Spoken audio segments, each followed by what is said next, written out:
Hey guys, Mark here, and I guess I'm supposed to be sharing with you guys what happened in SoCal. And I gotta remember this channel is in the partner channel, so I only have 15 minutes. If I have to, I guess I'll update you guys.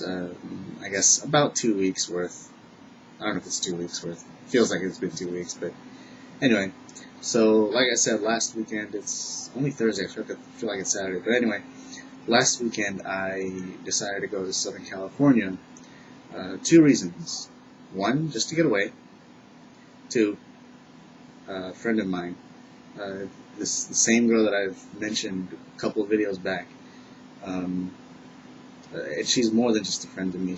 I think of her in lots of different levels than just a friend. But anyway, I've known her for almost 8 years. Come March or February of next year. Yeah, it's been a long, crazy history, and the big, I guess, spoiler, the big letdown about it is the fact that I haven't seen her in person. I haven't met her in person yet, and I know that sounds weird because, I mean, it might not sound weird to some of you guys. More of you guys are probably more understanding of this than a lot of people up here I know. When they hear long distance relationship, or when they hear that we met online, it's like a whole, Mark, what the heck? Some of them just don't understand, but some do, but like most of them don't. Yeah, we did meet online. This was when I was 15.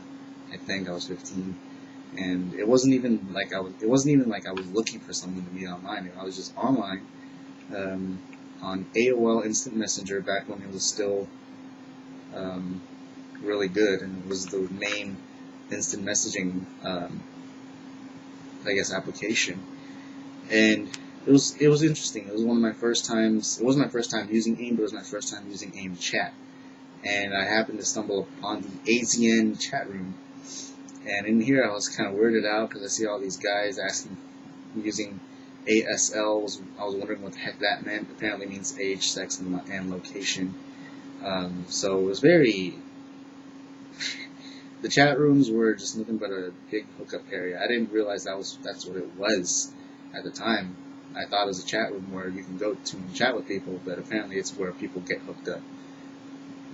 That's not what I was looking for. So I just sat there, kind of minding my own business. I decided to surf the web for a little bit, and then next thing you know, I sat there, but I forgot that I didn't sign off from the chat room, and this chick messages me, and well, okay, this chick is basically my friend here, and yeah, we pretty much hit it off then, and that did happen in February, March, so it was like during our spring break area, so it's around February, between February and April, we met, and we kind of kept in touch through AIM here and there.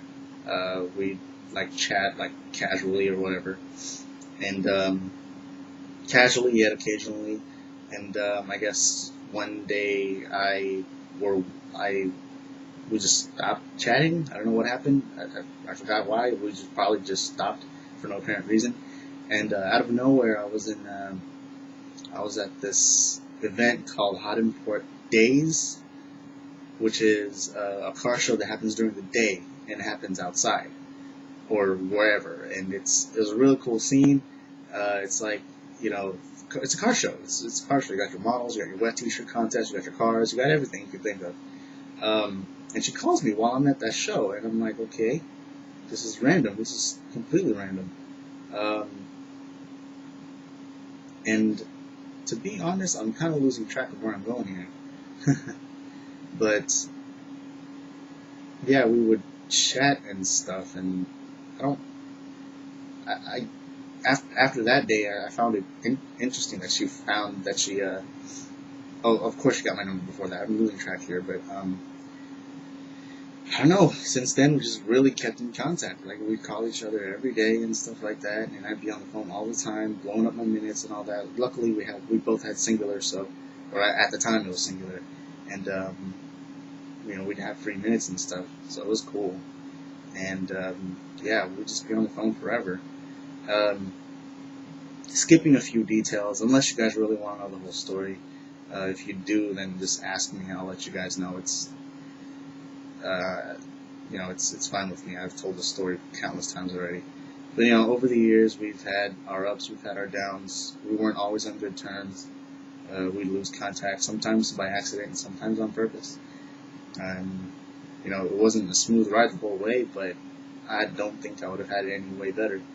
I think in any relationship, you gotta, as much as you work for keeping the ups, sometimes you just gotta hit the lows, to be able to build up something, and that's what it was. It was lots of ups, lots of downs, and lots of ons and offs. It was an interesting 7.5 years.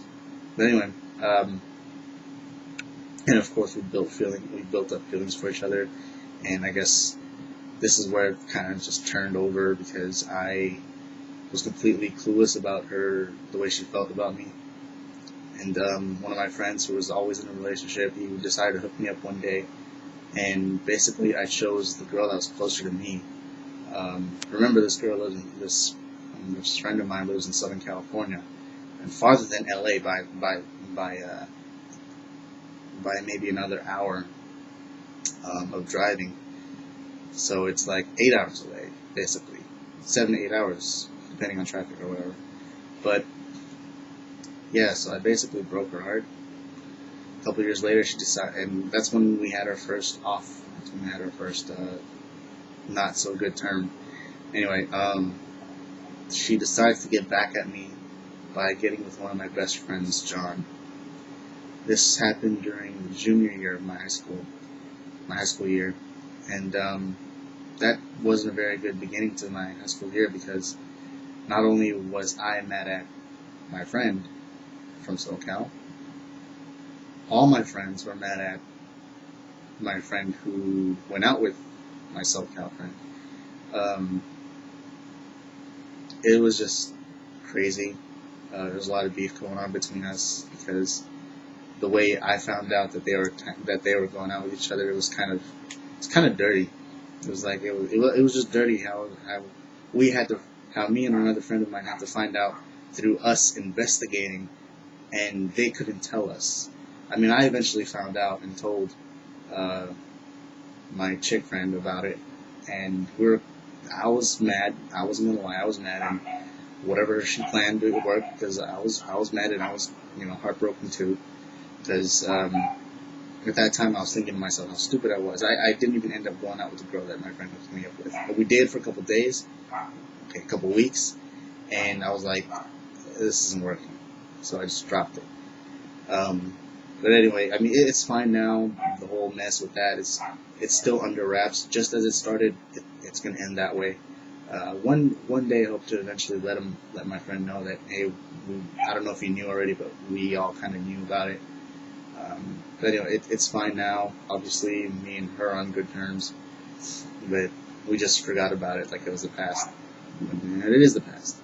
So, anyway, yeah, now we're on really good terms again, and I went to go take this chance to go to Southern California. It was really the idea for my mom and my uncle to enjoy their weekend because there was this Filipino game show that was in Anaheim, and they wanted to go, and I was like, you know what? If it's only for the weekend, I'll go.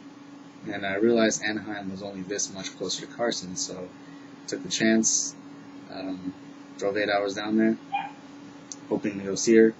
And it was on short notice, so I wasn't really expecting to see her, but I did appreciate at least the time I was there in Southern California. It was great. It was really fun. We stayed at my uncle's. They're relatives somehow, but it was fun because by the time we arrived, it was almost like 8 or 9, so I knocked out. I had a fat migraine. But then the next morning, we decided to go to my uncle's. They have their own car and auto body shop. It's called Roland and Sons something. It's an auto body collision repair kind of shop. And so I decided to go because I'm really into that stuff, just cars in general. And by the time when we got there, I was like, oh my god. They're working on a Civic hatchback, not the EK, but the EG, the smoother one. They had it primed and everything, and that day was the day they're supposed to spray paint it, the red that that Honda normally manufactures it in. And it was a really interesting experience, actually. It was fun because I was watching, observing things, and I was like, hey, I do that in terms of Gundam modeling. So I felt it was actually a weird coincidence how I'm not really at SoCal to see this happening, but it was still an interesting experience. And oh my god, those paint fumes were so dangerously fumey.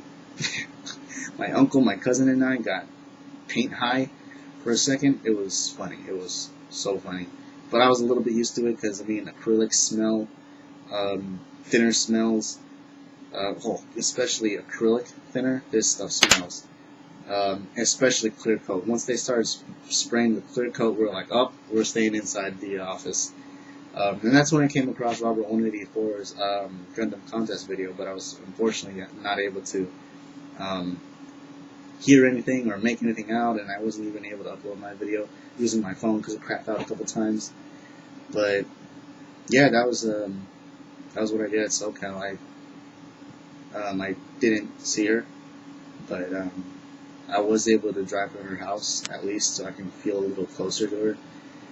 What happened was she was just so busy that week, she lost track of the times and thought that I wasn't supposed to come down until this coming weekend. And we talked over the phone, and I called her randomly. She was in San Diego with her cousin. This is what happened. And I called her and said, "Hey, your house looks dead." And she's like, "What are you talking about?" I was like, "I'm right here in front of your house. It looks really dead." Yeah, and so we kind of just talked for like 3 hours on the phone. My battery was going to die. But it really took me back to my high school days when I used to talk to her a lot, and it felt really good. And although I didn't get much accomplished, except just I know where she lives now. I know what her house looks like. I still felt a little closer. I still felt a strong connection. This sounds very romantic and weird, but even though we weren't physically close to each other, it still felt close, even though the connection was just over the phone, over some radio waves, over some signals. Just me being in front of her house, and she even wanted to direct me to the mall she goes to whenever she's bored or whatever. And it was interesting, and it was kind of fun too. It was like a test of trust, because I don't like getting directions from girls, especially. But she did a pretty good job, and I trusted her. I even trusted her to get me back from the mall to where I needed to pick up my folks from the Anaheim area at wherever they were. But yeah, it was cool, and now we're on really good terms, and she calls me a lot now. So I don't know. I'm hoping to go back there real soon again. I'm supposed to have another opportunity in November. The same people, apparently their granddaughter, her birthday is then, so I want to see if I'm going to be able to go. If my mom doesn't go and my uncle does, I'm going to go with my uncle. I don't care. I'm going to try and keep on trying until I meet her in person, because I can honestly say that I have strong feelings for this girl. I love her. Anyway, this is quite an interesting journey story. So I don't know how long I've described this whole thing, but that's basically what went down for SoCal. That's my story for SoCal, and that's my story of my past 7 years. Just exploited out to you guys. So I do appreciate you guys watching it and sticking around to hear about it. I don't know what else to say. I do have more things to say, so I'm going to upload a second part to this update.